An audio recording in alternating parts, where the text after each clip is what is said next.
The year was 1887, and the dusty streets of Cedar Ridge, Texas, bore witness to a harsh reality that most townsfolk preferred to ignore. The morning sun cast long shadows across the wooden buildings that lined Main Street, where the scent of fresh bread from Murphy's bakery mingled with the acrid smell of coal smoke from the railroad depot. It was in this unforgiving landscape that two worlds were about to collide in ways that would forever change the lives of everyone involved. Margaret Elizabeth Whitmore stepped off the morning train, her brown leather satchel clutched tightly in her gloved hands. At 24, she possessed a determination that her petite frame belied, her green eyes scanning the unfamiliar territory with both curiosity and apprehension. The dust kicked up by the departing locomotive settled on her dark blue traveling dress, a reminder that she was no longer in the comfortable confines of Boston's refined society. She had traveled over 1,500 miles to reach this remote corner of Texas, driven by a calling that her family had deemed both foolish and dangerous. Margaret's father, a prominent banker, had spent weeks trying to dissuade her from accepting the teaching position at Cedar Ridge's newly established school for children of all backgrounds. The town's previous teacher had fled after only 3 months, citing irreconcilable differences with the local population's attitudes toward educating Native American children alongside white settlers' offspring. The station master, a weathered man named Samuel Hendricks, approached her with cautious steps. His eyes held a mixture of respect and concern as he tipped his worn hat. "Miss Whitmore, I presume. Welcome to Cedar Ridge. Though I must say, ma'am, you're either the bravest woman I've ever met or the most foolish." Margaret straightened her shoulders, meeting his gaze with unwavering confidence.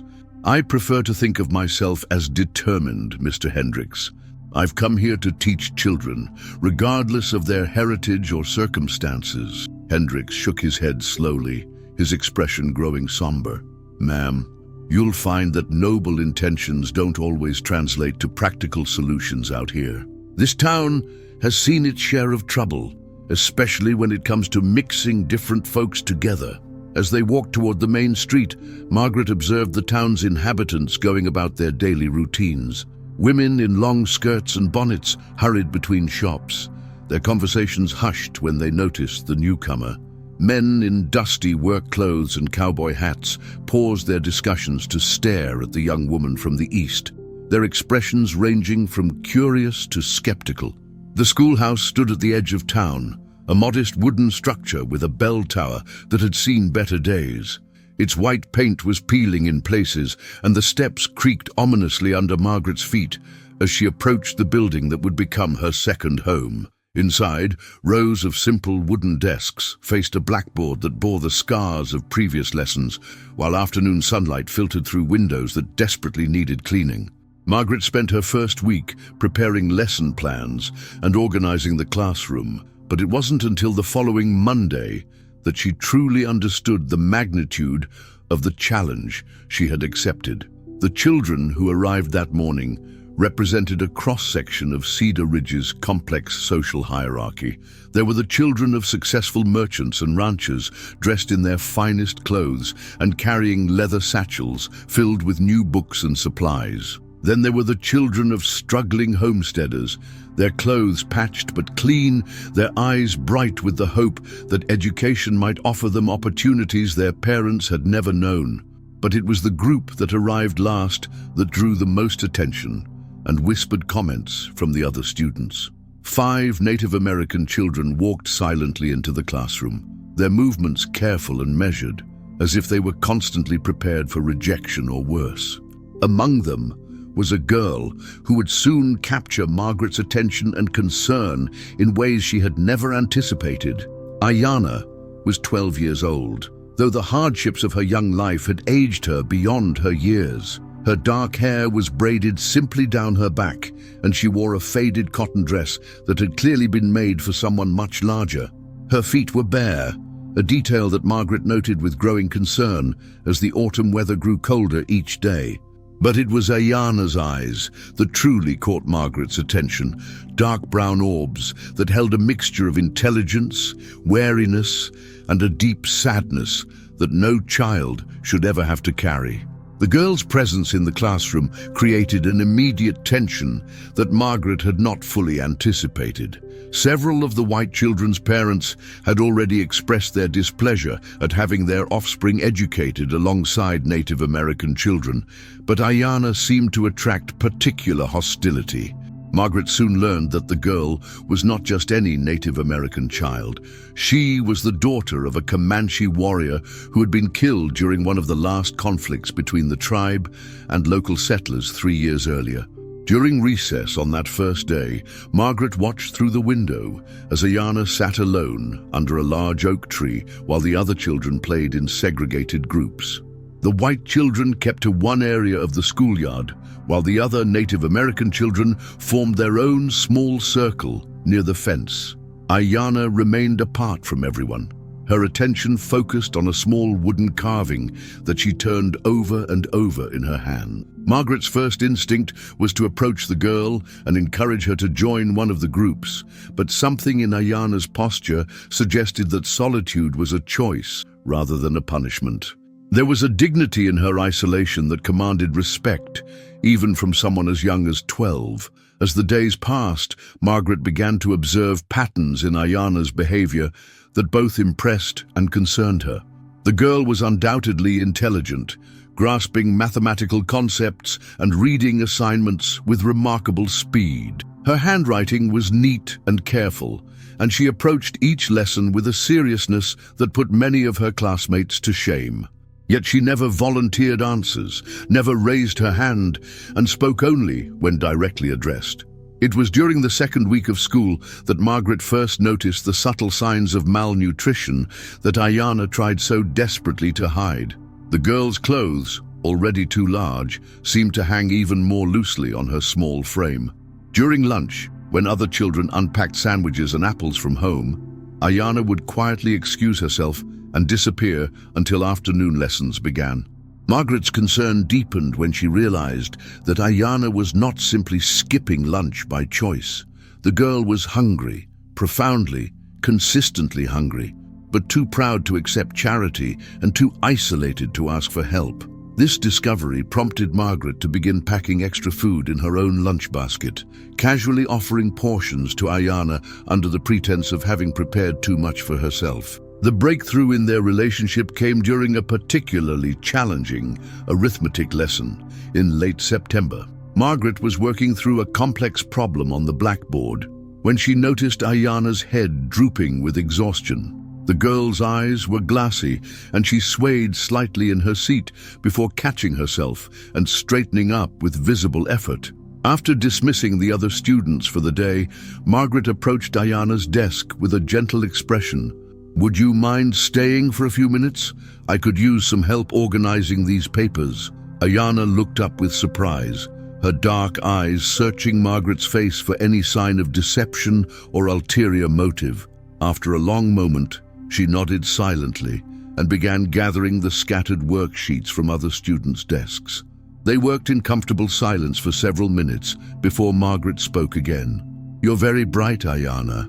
Your understanding of mathematics is quite remarkable for someone your age." The compliment seemed to catch the girl off guard. She paused in her paper sorting, her hands stilling as she processed Margaret's words. "My father taught me numbers," she said quietly, her voice barely above a whisper. "He said they were the same in any language." It was the first personal information that Ayana had volunteered, and Margaret felt a surge of hope that they might be building the foundation of trust. "Your father sounds like a wise man. What else did he teach you?" Ayana's expression grew distant, and for a moment Margaret feared that she had pushed too hard, too quickly. But then the girl spoke again, her words measured and careful. "He taught me that knowledge is the only thing that cannot be taken away, no matter what happens to everything else." The profound wisdom in those words, spoken by a child who had already lost so much, struck Margaret deeply. She realized that Ayana's father had prepared his daughter for a world that would try to strip her of her identity, her culture, and her dignity. Education was to be her armor and her weapon in a society that viewed her as less than fully human. Over the following weeks, Margaret began to notice other troubling signs that suggested Ayana's situation at home was far from stable. The girl sometimes arrived at school with small cuts or bruises that she explained away as accidents, but Margaret's growing experience with the hardships faced by Native American families in the area made her suspect that the truth was more complicated. The reality of Ayana's living situation became clearer when Margaret decided to make home visits to all of her students' families. It was a practice she had employed successfully in Boston, finding that understanding a child's home environment was crucial to their educational success. However, she quickly discovered that the social dynamics in Cedar Ridge were far more complex and potentially dangerous than anything she had encountered in the East. When Margaret asked about visiting Ayana's home, several townspeople responded with barely concealed alarm. Mrs. Dorothy Hanson, the wife of the local general store owner, pulled Margaret aside after church one Sunday with urgent concern written across her weathered face. "Miss Whitmore, you mustn't go out to where that girl is living," she said in hushed tones, glancing around to ensure they weren't overheard. "She's staying with the Garrett family and they're not the kind of people who appreciate unexpected visitors, especially when it comes to that Indian girl." Margaret's eyebrows furrowed with confusion and growing alarm. "What do you mean? Is Ayana not safe there?" Mrs. Hanson's expression grew even more troubled. "The Garretts took her in after her father was killed, but it wasn't out of Christian kindness, if you catch my meaning. They get paid by the government to house displaced Indian children, and they make sure they get their money's worth out of the arrangement." The implication of those words hit Margaret like a physical blow. She had assumed that Ayana was living with a family that, while perhaps not wealthy, was at least providing basic care and protection. The suggestion that the girl was being treated as unpaid labor in exchange for minimal room and board filled Margaret with a righteous anger that she struggled to contain. "What exactly are you telling me, Mrs. Hanson?" Margaret asked, her voice carefully controlled despite the emotions churning within her. Mrs. Hanson glanced around nervously before leaning closer. "I'm telling you that if you go out to the Garrett place asking questions about that girl's welfare, you're likely to find yourself in more trouble than you can handle. The Garretts have connections with some influential people in this county, and they don't take kindly to outsiders interfering with their business arrangements." Despite the warning, or perhaps because of it, Margaret became even more determined to understand Ayana's true circumstances. She began paying closer attention to the girl's behavior and appearance, noting patterns that painted an increasingly disturbing picture. Ayana often arrived at school before dawn and was reluctant to leave at the end of the day. Her hands bore the calluses and small wounds of someone who performed manual labor far beyond what was appropriate for a 12-year-old child. Most troubling of all were the days when Ayana didn't come to school at all.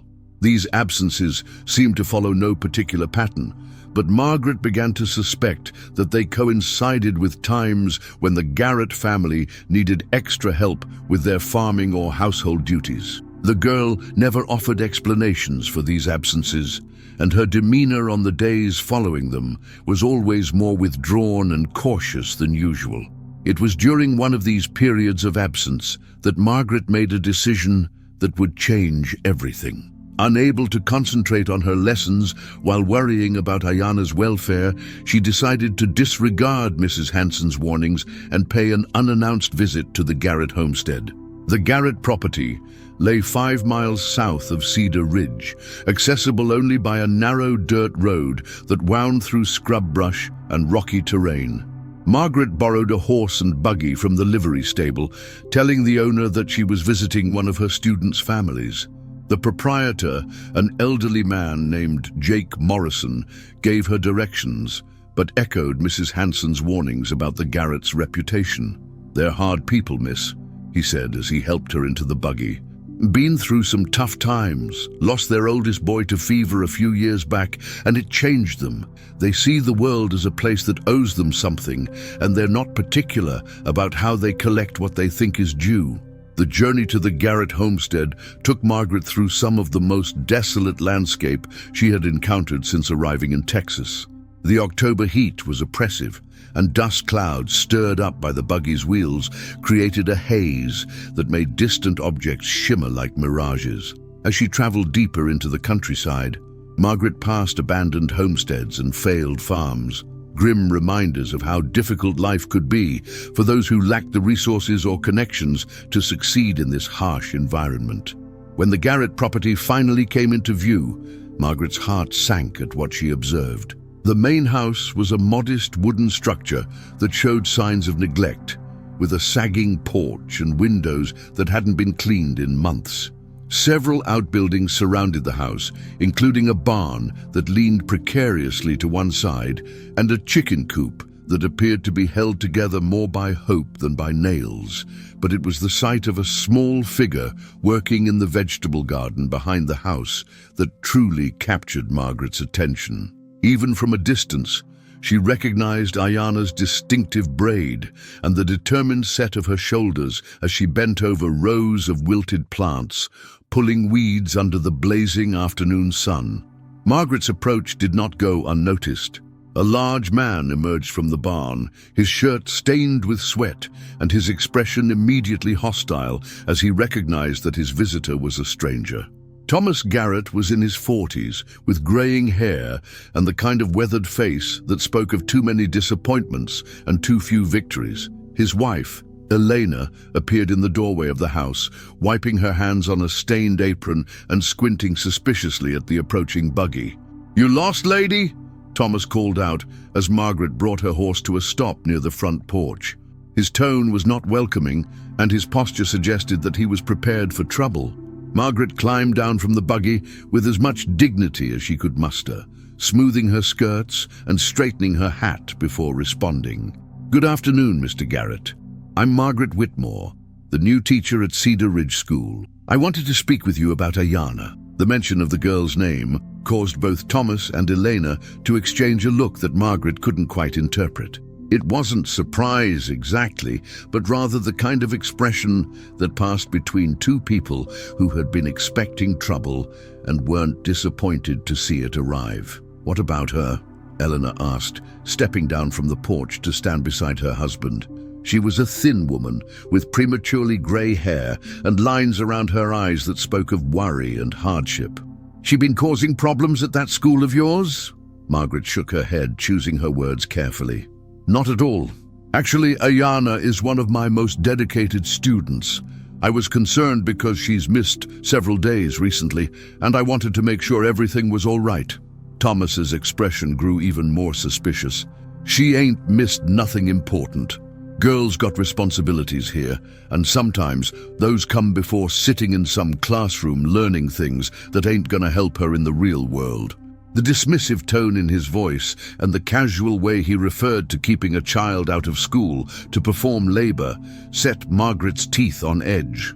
She struggled to maintain her professional composure as she responded. "Education is actually quite important for Ayana's future prospects. She's remarkably bright and could achieve great things if given the proper opportunities." Elena snorted with bitter laughter. "Achieve great things? Lady, you don't know much about how the world works, do you?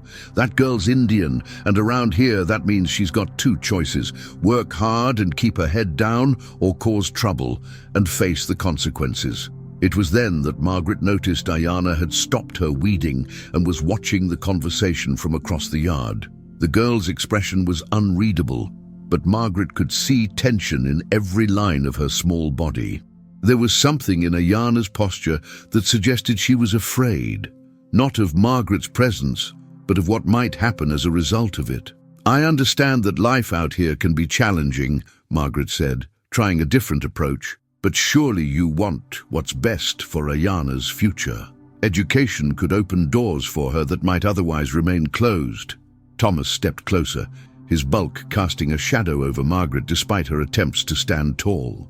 You know what would be best for that girl's future? Learning to be grateful for what she's got and not getting ideas above her station. We took her in when nobody else would have her, fed her, put a roof over her head, and given her honest work to do. That's more than most of her kind can expect in this world." The phrase, "her kind," hit Margaret like a slap across the face. She realized that she was not just dealing with practical concerns about a child's education, but with deeply ingrained prejudices that viewed Ayana as fundamentally less deserving of opportunity and respect than other children. "Every child deserves the chance to learn and grow," Margaret said firmly, no longer trying to hide her disapproval of their attitude. "Ayana has as much right to education as any other student in my classroom." Elena's eyes flashed with anger. "Rights? You want to talk about rights? We got rights too, lady. We got the right to expect that girl to earn her keep, instead of sitting around dreaming about things that ain't never gonna happen for someone like her." It was at that moment that Margaret noticed something that made her blood run cold. Around Ayana's ankle, barely visible beneath the hem of her faded dress, was what appeared to be a metal shackle connected to a length of chain.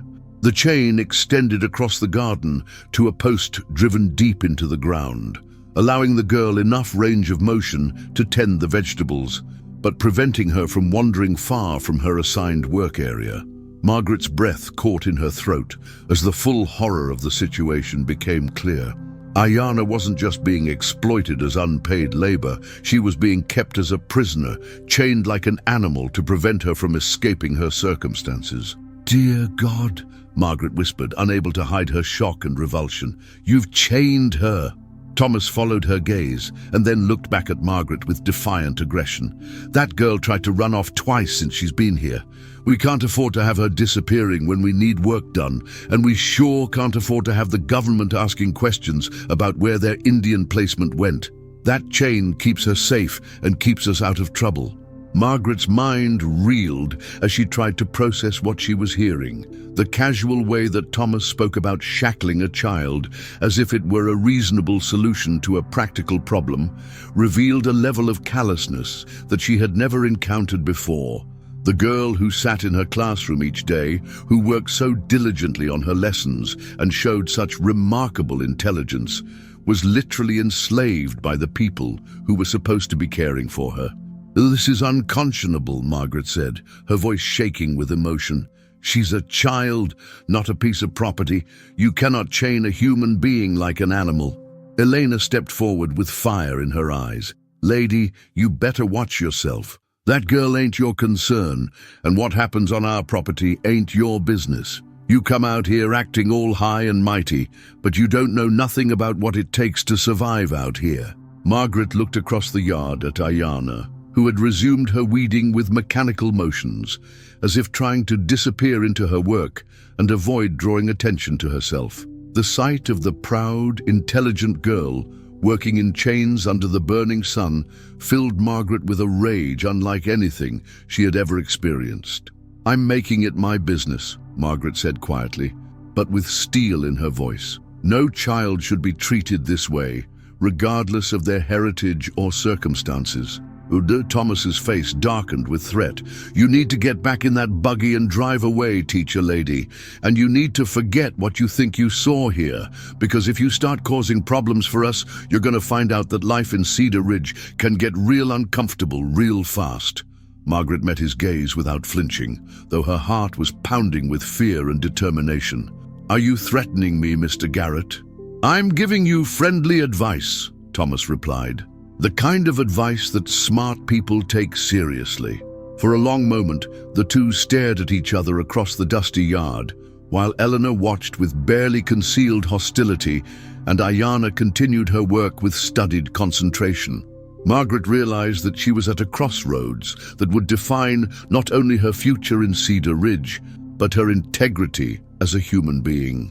She could climb back into her buggy and drive away, pretending that she had never seen the chains that bound a 12-year-old girl to a life of forced labor. She could focus on teaching the other children in her classroom and tell herself that she was doing her part to make the world a better place. She could choose the safe path that would allow her to keep her job and avoid confrontation with people who clearly had the power to make her life difficult. Or she could choose to fight for Ayanna, knowing that doing so would likely cost her everything she had worked for and possibly put her in physical danger. She could challenge a system that viewed Native American children as less than fully human, understanding that her efforts might fail and result in even worse consequences for the girl she was trying to help. Margaret looked at Ayanna one more time, seeing past the chains and the forced labor to the intelligent, dignified child who deserved so much better than the hand that life had dealt her. In that moment, she made a decision that would change everything. "I'll be going now," Margaret said calmly, climbing back into her buggy. "But I want you to understand something, Mr. Garrett. I am Ayanna's teacher, and that means I have a responsibility to ensure her welfare. This conversation is far from over." Thomas's expression grew even more menacing. "Lady, you're making a big mistake, bigger than you know." Margaret picked up the reins and turned her horse toward the road that led back to Cedar Ridge. "Perhaps," she said without looking back, "but it's my mistake to make." As she drove away from the Garrett homestead, Margaret's mind was already working furiously to formulate a plan. She knew that challenging the system that allowed Ayanna's enslavement would require careful strategy and probably more courage than she had ever needed before. The people of Cedar Ridge had already made it clear that they viewed Native American children as second-class citizens at best, and the Garretts apparently had enough influence to operate with impunity.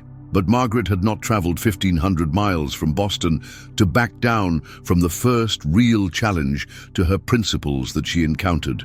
Ayanna deserved better than chains and forced labor, and Margaret was determined to find a way to give her the education and opportunities that every child deserved.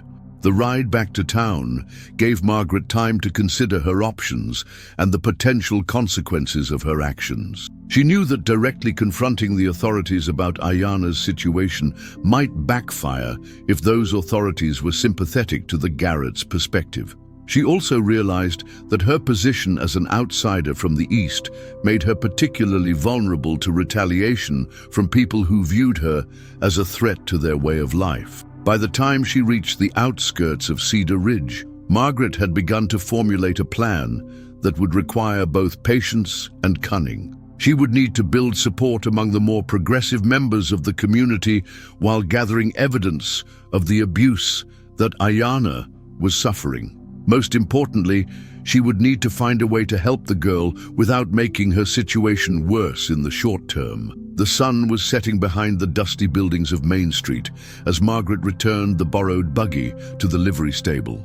Jake Morrison took one look at her face and shook his head knowingly. "Didn't go well, did it?" he asked as he helped her down from the driver's seat. Margaret straightened her shoulders and met his concerned gaze. "It went exactly as it needed to go," she replied. "Now I know what I'm dealing with." As she walked back to her small boarding house room, Margaret's mind was already turning to the challenges that lay ahead. She had seen the chains that bound Ayanna's body, but she was beginning to understand that the real chains were the ones that bound the entire community's thinking about race, justice, and human dignity. Breaking those chains would require more than good intentions and moral outrage. It would require strategy, allies, and a level of determination that would be tested at every turn. But as Margaret prepared for bed that night, she felt a sense of purpose that had been missing from her comfortable life in Boston. Tomorrow would bring new challenges and new opportunities to fight for Ayanna's freedom. And Margaret Whitmore was ready for the battle of her life.